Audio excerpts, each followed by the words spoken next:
उत्तर महाराष्ट्र में होने वाले विधानसभा चुनाव को लेकर शिराला में सार्वजनिक बैठक का आयोजन किया गया, जिसमें केंद्रीय गृह मंत्री अमित शाह ने शिरकत की और इस दौरान केंद्रीय गृह मंत्री अमित शाह ने बैठक को संबोधित भी किया।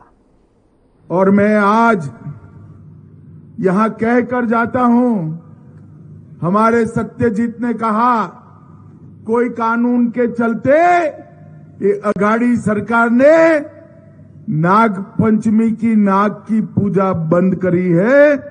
मैं 32 सिराला नाग मंदिर की भूमि पर कहकर जाता हूं, हमारी सरकार फिर से बनने के बाद इसको हम विधि विधान के साथ चालू करेंगे। कानून का सम्मान भी रहेगा और नाग पूजा भी वही परंपरा के साथ होगी, ये मैं आज कहकर जाता हूं।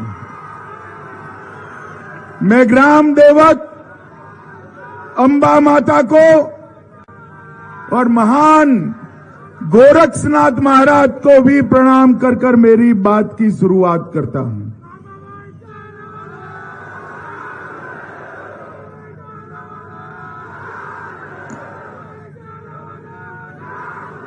भाइयों बहनों, समर्थ रामदास के चरण जहां पड़े, यह ये भूमि है।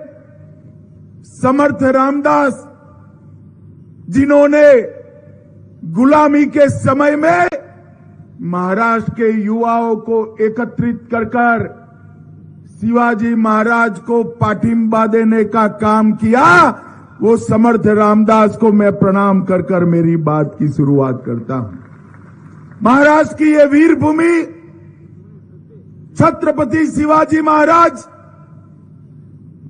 धर्मवीर संभाजी महाराज, ज्योतिबा फुले, क्रांति ज्योति सावित्रीबाई फुले, महान अंबेडकर जी और तिलक महाराज जैसे वीर और ज्ञानी पुरुषों की ये भूमि है। ये भूमि पर वसंत दादा पाटिल, राजा राम बापू पाटिल, जिन्होंने सहकारिता आंदोलन को आगे बढ़ाकर किसानों की खुशहाली के लिए काम किया, ये सभी महान लोगों को मैं प्रणाम करना चाहता हूं। भाइयों बहनों, 20 तारीख को समग्र महाराष्ट्र के अंदर मतदान होना है और आप लोगों को वो मतदान में निर्णायक भूमिका लेनी है। मैं महाराष्ट्र में 1.5 महीने पहले पूरे महाराष्ट्र का दौरा किया हूं। जहां जहां गया, विदर्भ गया, मुंबई गया, कोंकण गया, कोल्हापुर गया, उत्तर महाराष्ट्र जलगांव गया, जहां गया वहां एक ही बात है, महायुति की सरकार बनानी है, देवेंद्र भाई को विजयी बनाना है। भाइयों बहनों, मोदी जी की सरकार ऊपर बन चुकी है, केंद्र में भाजपा सरकार है, नीचे एनडीए की सरकार बना दीजिए, महायुति की सरकार बना दीजिए। मैं बताकर जाता हूं, ये दोनों सरकारें डबल इंजन की सरकारें महाराष्ट्र को देश का नंबर 1 राज्य बनाने का काम करेंगे, नंबर 1 राज्य बनाने का। मोदी जी ने हम सबके सामने एक लक्ष्य रखा है और वो लक्ष्य है एक ऐसा भारत बनाना जो हर क्षेत्र के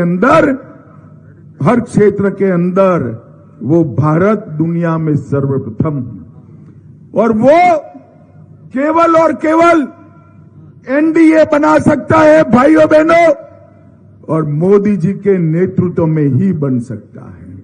और मैं आज जब यहां आया हूं तब अघाड़ी वालों को पूछने आया हूं और आप सबको भी पूछने आया हूं, औरंगाबाद का नाम संभाजी नगर होना चाहिए या नहीं होना चाहिए भाई? अरे जोर से बोलो, होना चाहिए या नहीं होना चाहिए? ये अघाड़ी वाले इसका विरोध करते हैं और अपने आप को महान बाला साहब का वारिस कहने वाले उद्धव ठाकरे भी उनका विरोध करते हैं। मैं आज बताकर जाता हूं, पवार साहब सुन लो, जितना जोर लगा दो, संभाजी नगर का नाम वीर संभाजी नगर ही रहने वाला है, कोई नहीं बदल। भाइयों बहनों, मुझे बताओ, ये कश्मीर जो है हमारा है या नहीं है? जोर से बोलो, है या नहीं है? धारा 370 हटनी चाहिए थी या नहीं हटनी चाहिए थी? जोर से बोलो, हटनी चाहिए थी या नहीं हटनी चाहिए? एक कांग्रेस, एनसीपी, नकली शिवसेना, शरद पवार की एनसीपी, ये कहते हैं कश्मीर में धारा 370 नहीं हटनी चाहिए। अभी अभी कश्मीर की असेंबली में मीटिंग हुई, नेशनल कॉन्फ्रेंस के साथ कांग्रेस पार्टी ने भी एक रेजोल्यूशन किया कि धारा 370 वापिस लाइए। ये कश्मीर जो है भारत का अभिन्न अंग नहीं है। मैं आज संभाजी महाराज की भूमि पर कहकर जाता हूं, मेरी बात मानिएगा शरद पवार साहब, आपकी 4 पुश्तें भी आएगी, धारा 370 हम वापिस नहीं आने देंगे। भाइयों बहनों, इन लोगों ने एक प्रकार से तुष्टीकरण की सम सीमाएं लांघ दी। पूरा देश वक्फ बोर्ड के कुछ प्रावधान जो कांग्रेस पार्टी ने किया उससे परेशान है। मोदी जी संसद के अंदर वक्फ बोर्ड में बदलाव का बिल लाए और वो बिल का ये लोग विरोध कर रहे हैं।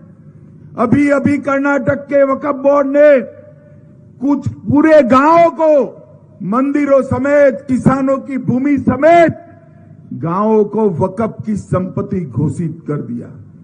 मैं पवार साहब को पूछने आया, उद्धव जी को पूछना चाहता हूं, मुझे बताइए वक्फ बोर्ड का आप समर्थन करोगे या विरोध करोगे? वो जवाब नहीं देंगे। मैं आपको बता देता हूं, वो वक्फ बोर्ड का विरोध करेंगे सिराला वालों। और अघाड़ी की सरकार गलती से भी आ गई तो किसानों की भूमि वक्फ बोर्ड के नाम पर करने का भी काम करेगी, वक्फ बोर्ड के